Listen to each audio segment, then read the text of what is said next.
Hello and welcome to another episode of the CIRS Group podcast. I'm JC, And I'm Barbara. and today we are talking about what to do when you're not tolerating the binders.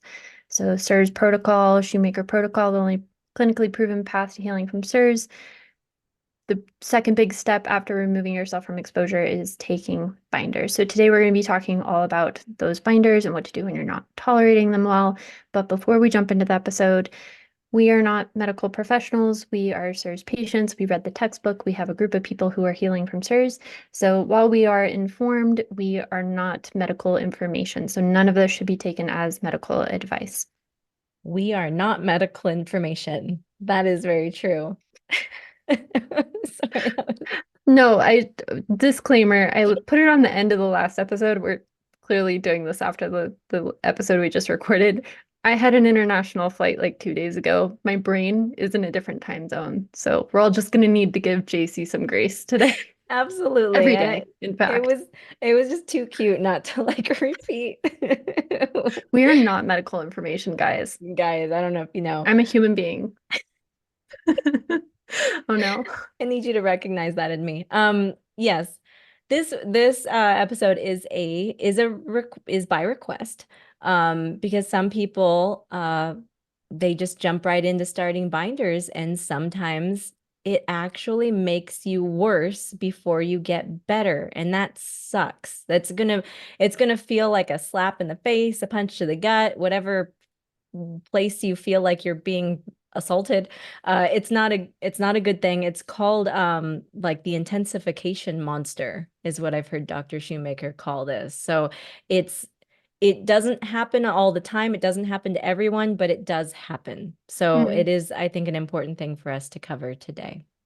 And just for context, before we jump into what to do if you're not tolerating it, maybe it'd be helpful to talk about what to expect when you start binders. Like, what is a normal side effect? The Yeah. two normal side effects that I can think of are constipation, which is why we always recommend figuring out pooping every day as part of like your pre-protocol steps.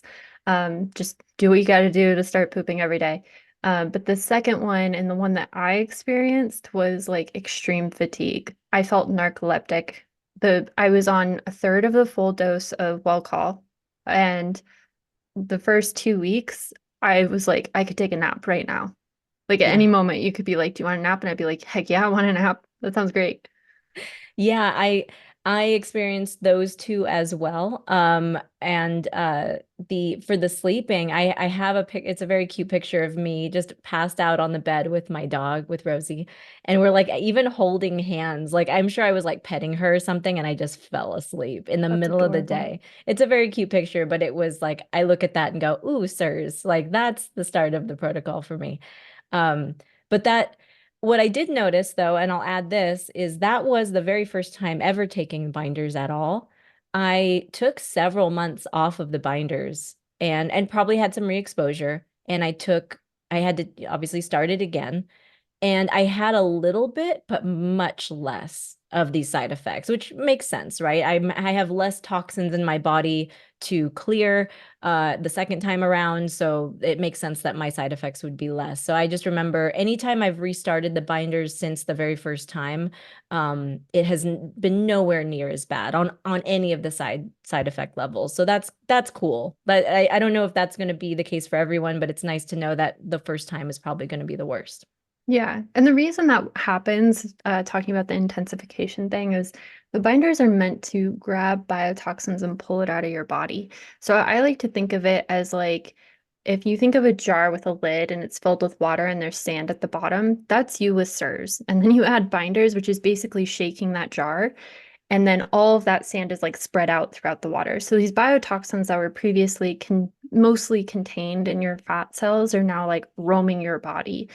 So if you are someone who has like a very high level of toxins, or especially if you're still in exposure, it's going to be really hard to clear the biotoxins fast enough so that the sand particles in that shaken glass of water isn't going to overwhelm you. I have no idea if that sentence was grammatically correct. I lost the plot halfway through. I think I tracked along perfectly. Okay, And good. I will build on it actually. That shaken sand glitter snowball, Oh, I like what? glitter better. Let's do glitter. Glitter. Let's do glitter bomb. Cool. So that shaken glitter moment is also important to know about because this will happen with every dose you take. Now, with welchol, you at full dose, you generally, again, talk to your doctor, but generally with welchol, you take it 3 different times throughout the day. With cholestyramine or CSM, you end up taking it 4 different times throughout the day.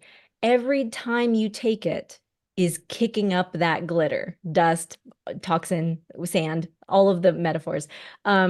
So the reason that I say that is you will start with once a day on any of these, any binder, because even adding another a second dose is like it, yes, you're adding more medication, so yes, you're titrating up, but that second time doing another sweep on your body is it's hard on your body. So do that slowly. I think with welchol, if I remember correctly, when we started with 1 pill, and then the next step up was 2 pills at the same time, as opposed to adding a second pill at a different time of day. And I think that's by design for, again, that kicking up process. We want to just have that once a day. And then when your body's okay with that, then you move on to adding another pill at a different time of day, to use welchol as an example.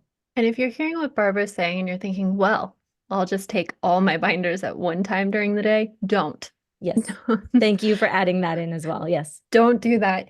For one, you're making it less effective because each time you shake the jar, it's giving the medicine more opportunity to grab onto biotoxins. The binders themselves only have a certain number of receptor cells sites for them to grab onto the biotoxins. So that's why you take it multiple times a day, is you're giving yourself the best opportunity to grab as many biotoxins as you can with the receptor sites available. Yes. Thank you for saying that, because that is true. I had a friend of mine, a member of the group, the CIRS group, who was kind of consolidating, just because, again, we get it, the timing of the binders, which we haven't even gotten into yet, it with meals, but away from other supplements, it's a pain in the ass, guys. It's like there's no it yeah, it sucks. And we all have to deal with that, setting alarms, get on a schedule, all of that stuff. So understandably, she wanted to consolidate. But unfortunately, that lessens the effectiveness quite a bit, to exactly what you just explained. So the different the different doses are important, and the certain amount per dose is important, but all of that needs to be titrated up as carefully and as slowly as your body needs it to. And so your doctor's going to give you a plan, something that they see work as often as something that they see work often, but your body may react differently. You may be able to handle a faster titration. Is that the right word? And no, no, I no, feel no one so knows. unhelpful No, today. it's fine. It's fine. Or you may find that the side effects kick in if you go up according to your doctor's plan. At which point, tell your doctor, but that would indicate that you can't go up as quickly as maybe the normal average person. So, jumping into what to do when you're not tolerating the binders, the first thing we need to talk about is the different binders that are effective for CIRS, which are cholestyramine or CSM, welchol or colesevelam, and then, sorry, it's cholestyramine, aka CSM, welchol, aka colesevelam, and then okra beet binders, aka mycobind. Maybe that one should be the other way around. That's fine. So when we're talking about these, cholestyramine is the gold standard. It has the most receptor cell it has the most receptor cell sites so that it can grab onto the most biotoxins. So it's quote unquote the gold standard, quote unquote the most effective. The next one down, it has 25. It's a quarter of as effective as CSM is welchol. And then okra beet is slightly less effective than welchol, but still effective. And the reason that's important is because CSM is going to shake the jar the most, welchol is going to shake the jar a little less, and then mycobind is going to shake the jar the least. So if you have started on cholestyramine and you're not tolerating that well, you can move to welchol, or if you're not tolerating that well, even mycobind. Yes, and obviously you are trading side effects for effectiveness, as you already perfectly explained. Weirdly, though, doesn't make sense. There are people in existence who did poorly on welchol but did better on CSM. Make it make sense? I don't know. It's just so don't, if you are starting with welchol and you're not tolerating it, it's possible your doctor may actually switch you up based on what we just described. CSM, I guess to one point, welchol comes in pill form, so I guess you could split those pills, but like that's not really done. CSM, you could literally start with like a sprinkle of the powder, so maybe you can just start so small and so low that's why that works. I don't know, but I do know that some people will do better with one versus the other, and it doesn't always make sense. The other thing with CSM sometimes being more effective for people is because it has more receptor cell sites, it can grab onto more biotoxins. So it's like you're shaking the jar and you're detoxing the jar as quickly as possible. So that could be one reason why some people do better on CSM is like Mm. if you're going to shake the jar, you also need to make sure that you're eliminating the biotoxins as quickly as possible. But your provider will have a good recommendation for you based on your symptoms as a starting point, and then just know that you have options for pivoting from there. Yes, absolutely. Um, so the reasons that I guess we can talk now about the reasons that binders may be causing an issue for you. The probable number one reason that binders might suck is that you are still in exposure. And that's rough, obviously, because that means something has to change in your environment or in you. Um, it's still an exposure can mean there's mold somewhere in your home, or there is an endotoxin source, or actinos need to be cleaned thoroughly, or there's a source of actinos, an actino creating factory in yourself or your partner or a roommate or your dog, or sometimes you need to look at your appliances and clean those or replace those. So start to like turn over every rock, investigate each possible source of exposure in your life. Maybe it's your workplace and not your home. And this is why the tests are important, to rule out certain things and to hopefully play detective a little bit and try to determine what is the most probable cause for why you're not tolerating the binders very well. And if you have no idea where to start, you've done the environment tests and it's not very clear which direction you should go, that would be a good opportunity to do the Genie, which is the genetic test you can do that will show you what you're currently reacting to in terms of biotoxins. Yeah. Yeah. And I know that the Genie isn't always fully conclusive, so it's not a guarantee for everybody that it will pinpoint the exact amount or the exact thing that you're reacting to, but for most people it is. For me it was. I did the Genie test and it very specifically saw endotoxins as the problem, which was fantastic. Now I knew what to look for. It just gave me that direction of, okay, I need to clean better. I need to make sure my drains are all used. I need to start looking at appliances. And I found an issue with my washing machine, for example. So it gives you more information. And your Genie is going to give you more than just that info. Talk to your doctor about it if you're wondering if it's worth it to you. So that's not the only reason to get the Genie, but it is a very good reason to do it. And it's very helpful. The other direction you can go, or in conjunction with the Genie, and also, of course, more tests, is to actually work with an IEP or an indoor environmental professional. There are some great ones that are very, very well versed in CIRS that you can meet with via Zoom, just a video call. You can send them pictures of your home or problem areas, or just kind of give them an overview of what you're concerned about within your home. You're going to get on a call with them. They're going to ask you some really great questions to find out more about your environment. The one that I worked with did his research without me, like looked at my house, when it was built, what kind of construction it was. He had a lot of great, and because they're construction experts, basically, they're going to have a lot of really great insight to give you a path or a plan of attack and help you kind of narrow down where to look for a potential problem. So that's another great avenue to explore if you are stuck and not really sure what to do next. Another option that we don't see very commonly used is a low dose VIP spray to kind of onboard you onto the binders. This will only be effective if you're out of exposure. It's also a really expensive option. So it's kind of a last resort that providers will do. In our group, I've only seen it happen like once or twice. So it's not super common, but it is an option. It's something you can bring up with your provider if you're struggling to tolerate the binders and all signs point to you're out of exposure. Right. And the other thing that that you might attempt to do first, because it's cheaper, is adjusting your lipid replacement levels. You may actually want to stop the binders completely and then get on some higher dose of omega-3s, probably, or whatever lipid replacement that your doctor suggests. That is a really good way to, again, ramp up your fatness. That's not the right way to say it. No, we're saying fatness. Okay.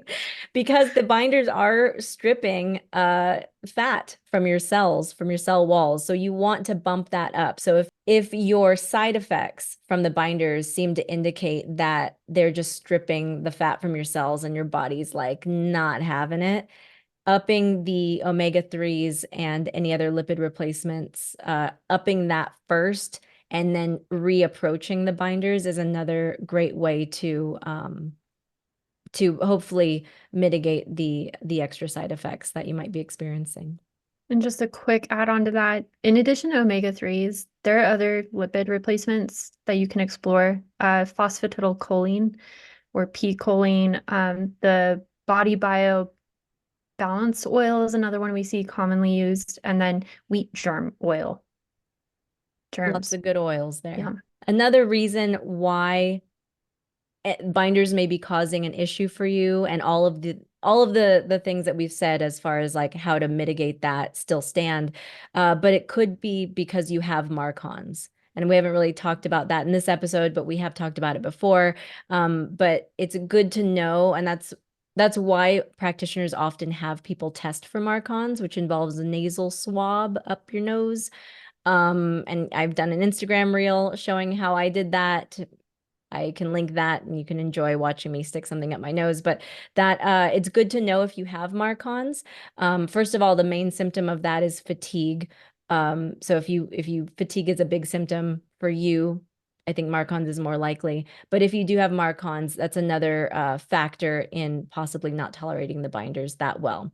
For what it's worth, I tolerated the binders pretty well, and I definitely have MARCoNs. So again, your mileage may vary, but it's just another thing to think of.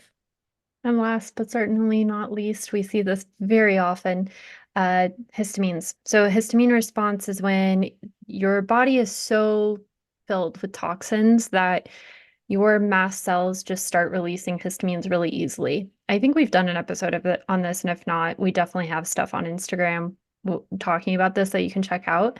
But people who have histamine responses, like they won't tolerate all the foods very well. They won't tolerate new medications well. So a couple things you can explore to help with the histamine reaction is diet adjustments. So really refining your diet down to, essential foods. We recommend carnivore. We have a whole episode about that too. But there are other things you can do like histamine blockers. Those are medications you can talk to your provider about. And then also the one that I ended up taking and really doing well with was cromolyn sodium, which is a mast cell stabilizer. It helps the mast cells hold on to the histamines better so that they aren't knocked off as easily by the toxins. Beautiful. Yeah. And I think really all of this episode, the big takeaway I would love people to have with this is to understand that this is why a Shoemaker certified practitioner or a certified proficiency partner with the Shoemaker protocol is so important. They presumably have dealt with lots of clients, lots of people, lots of patients that have gone through this protocol. And when you start veering off the track, which is what I would call, having some too many side effects from the binders, for example, when you start veering off, they are going to have the experience behind them and the knowledge to know what levers to pull, what things to try, what things are going to work the best, most likely, just based on how many people it's worked for in the past that they've dealt with. That's why that's important. And I know, especially people that aren't in the States, people who don't have a practitioner near them, or they're not able to do telehealth. That's why even having like a proficiency partner that can kind of guide you through some of this stuff is really important. So lean into that.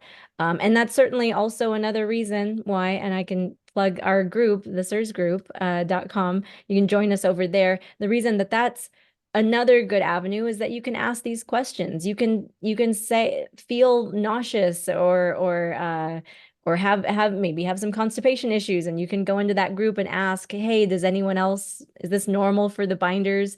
And you will get some great answers about people just kind of validating your experience, telling you that, yeah, unfortunately, they experienced that, and maybe share some of the things that they did to mitigate that for themselves. So find support in whatever way that you can, but definitely encourage that.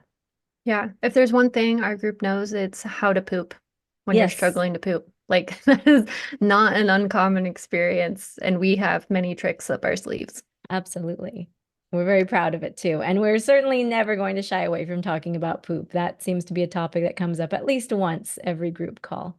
So if you want to come talk about poop with us, join us over at thesursgroup.com. We'll see you there.